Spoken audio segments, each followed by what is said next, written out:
Power of consistency, इसे आपने काफ़ी सारे लोगों के मुंह से सुना होगा, काफ़ी सारे वीडियो में भी देखा होगा कि पावर ऑफ कंसिस्टेंसी, इसका मतलब क्या होता है?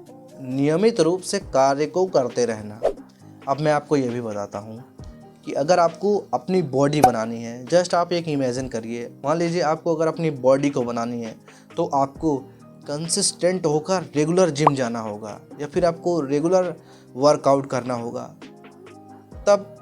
तभी आपका बॉडी बनेगा।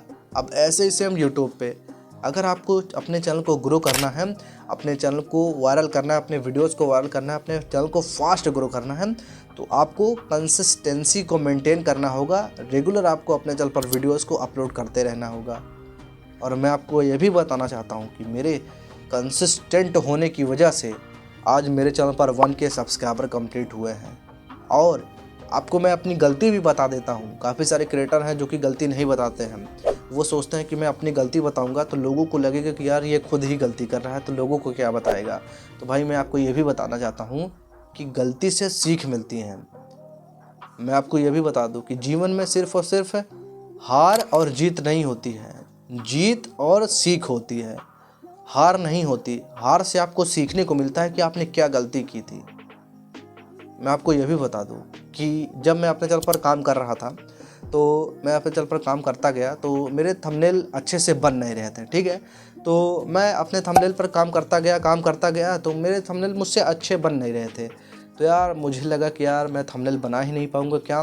लेकिन मैंने हार नहीं मानी, ठीक है, हार नहीं मानी। मैं काम करते गया और आज आप लोग थंबनेल देख ही सकते हैं। भाई मैं लोगों को थंबनेल बनाना सिखा रहा हूँ कि आप लोग थंबनेल कैसे बना सकते हैं। तो भाई ये कैसे है? ये पावर ऑफ कंसिस्टेंसी की वजह से। कंसिस्टेंसी को रेगुलर मेंटेन करते रहेंगे। और मैं आपको ये भी बता देता हूँ, अगर आप डेली कोई भी बुक पढ़ते हैं, ठीक है, डेली अगर आप लोग 2 पेज भी पढ़ते हैं तो भाई आने वाले समय में आप 2 की जगह 1 बुक ही पढ़ डालेंगे। मैं आपको ये भी बता दूं, मान लीजिए कि आप एक छोटा सा एग्जांपल ले लीजिए कि मान लीजिए आप 6 महीने में 1 किताब पढ़ रहे हैं, ठीक है। आप इसे कंसिस्टेंसी के साथ करते रहे हैं, फिर आप आने वाले समय में 1 महीने में आप 1 किताब ख़त्म कर देंगे। तो ये क्या है? Power of consistency. और पावर ऑफ कंसिस्टेंसी की वजह से आज मेरे 0 से लेकर 1000 सब्सक्राइबर कंप्लीट हुए हैं। तो भाई इससे बड़ा एग्जाम्पल और क्या ही हो सकता है। तो भाई अगर आपको भी अपने गोल की ओर जाना है, अपने गोल को अचीव करना है, तो भाई उसके लिए आप लोगों को कंसिस्टेंट होना पड़ेगा। कंसिस्टेंसी को फॉलो करना होगा। कंसिस्टेंसी का मतलब मैंने आपको पहले भी बताया था, किसी भी कार्य को नियमित रूप से करते रहना, रेगुलर करते रहना, डेली किसी भी कार्य को करते रहना, यही सब है कंसिस्टेंसी। और भाई कंसिस्टेंसी का इतना ज़्यादा पावर है कि अगर आप इसे अपने लाइफ में आजमा लेते हैं तो भाई आप समझ लीजिए राजा आदमी बन जाएंगे। सोच के चलिए, आप 100% आप बन जाएंगे राजा। अब मैं क्यों कह रहा हूँ? क्योंकि भाई मैं खुद ही एक्सपीरियंस कर रहा हूँ यार। मैं और किसी चीज़ का एक्सपीरियंस नहीं कर रहा हूँ, मैं सिर्फ और सिर्फ भाई अपने चैनल के देख कर बता रहा हूँ।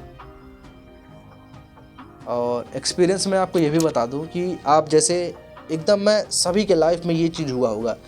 आपने केजी पढ़ा होगा, 1 पढ़ा होगा, 2, 3, 4, 5, 6, 7, 8, 9, 10, 11, 12 ग्रेजुएशन, ठीक है, आपने इतना पढ़ा होगा। अब मैं आपको ये भी बता देता हूँ, जो 1, 2, 3 ना पढ़ा हो, डायरेक्ट 4 से आया हो, तो उसे 1, 2, 3 का मतलब क्या ही पता होगा। 1, 2, 3 में उसे क्या ही पढ़ाया जाएगा। 1, 2, 3 में उसके छोटा बड़ा ABCD यही सब सिखाई जाती होगी ना। तो भाई वो 3 साल, मतलब 1 से लेकर केजी से लेकर 3 साल तक, मतलब 3, 4 तक आने तक भाई उसे ये सब पता ही नहीं होगा। तो भाई उसे क्या आगे चल के पता होगा कि यार ये सब क्या है। तो भाई कंसिस्टेंट। अब मैं आपको ये भी बता देता हूँ, उसी में कंसिस्टेंसी को भी मैं बता देता हूँ कि आपने केजी पढ़ा, 1 पढ़ा, 2 पढ़ा, 3 पढ़ा, 4 पढ़ा, 5, 6, 7, 8, 9, 10, 11, 12 और ग्रेजुएशन। तो आप समझो 11, 12 तक आपने कंसिस्टेंट किया कि नहीं। अब अगर आप कंसिस्टेंट ना किए होते तो भाई आपको कुछ नहीं आता। मान लीजिए आप डायरेक्ट 9 से ही पढ़ना शुरू करते हैं। वैसे 9 में एडमिशन होता नहीं है, डायरेक्ट एडमिशन नहीं होता। जब तक आप पहले का नहीं पढ़ेंगे तब तक आपका नहीं होगा। तो मैं आपको ये भी बताना चाहता हूँ भाई, इसीलिए मैं आपसे कहता हूँ कि भाई आप कंसिस्टेंट हो जाइए। अगर आपको अपने किसी भी फील्ड में आगे बढ़ना है, चाहे आप यूट्यूब हो गया, चाहे आप ब्लॉगिंग हो गया, चाहे जिस भी फील्ड में, चाहे आप जिस भी कैटेगरी में वायरल होना चाहते हैं, चाहे आप जिस भी फील्ड में वायरल होना चाहते हैं, ग्रो करना चाहते हैं, तो भाई उसके लिए आपको कंसिस्टेंसी को मेंटेन करना पड़ेगा। और कंसिस्टेंसी की वजह से आज हमारे चैनल पर 1K सब्सक्राइबर भी कंप्लीट हो गए, 1K क्या और 1K प्लस भी हो गए हैं, ठीक है। और अब चैनल भी मोनेटाइज होने वाला है कुछ दिन, फिर मोनेटाइज होने के बाद फिर अर्निंग भी होना स्टार्ट हो जाएगी। ये सब कैसे हुआ है? ये सब कंसिस्टेंट की वजह से हुआ है। और कंसिस्टेंट और कंसिस्टेंसी एक ही है, ठीक है। कंसिस्टेंट होना होता है और कंसिस्टेंसी को मेंटेन करना होता है। मतलब कंसिस्टेंट रहेंगे तो कंसिस्टेंसी यही है, ठीक है। उसी का जो पढ़ते हैं ना, वही सारा चीज़ है। कंसिस्टेंट का है चाहे कंसिस्टेंसी का है, ठीक है। दोनों एक ही चीज़ है, ठीक है। बस इसका थोड़ा सा फॉर्म अलग है, ठीक है। तो इसीलिए मैं आपसे ये भी कहता हूँ कि आप लोग रेगुलर रहिए, काम करते रहिए। और बाकी मुझसे जितना अच्छा कंटेंट होता है, मैं आपको उतना अच्छा कंटेंट प्रोवाइड करता हूँ। और कंसिस्टेंट रहेंगे तो आप 100% किसी भी चीज़ को अचीव कर सकते हैं, ये मेरी गारंटी है। इवन मैं किसी को देख कर नहीं बता रहा हूँ, मैं अपना खुद का देख के बता रहा हूँ, ठीक है। तो यही रहा भाई वीडियो बहुत ही ज़्यादा इन्फॉर्मेटिव थी। तो वीडियो अच्छी लगे तो वीडियो को लाइक कर दीजिएगा, चैनल पर नया है तो चैनल को भी सब्सक्राइब कर दीजिएगा। मिलते हैं किसी इंटरेस्टिंग से टॉपिक के साथ।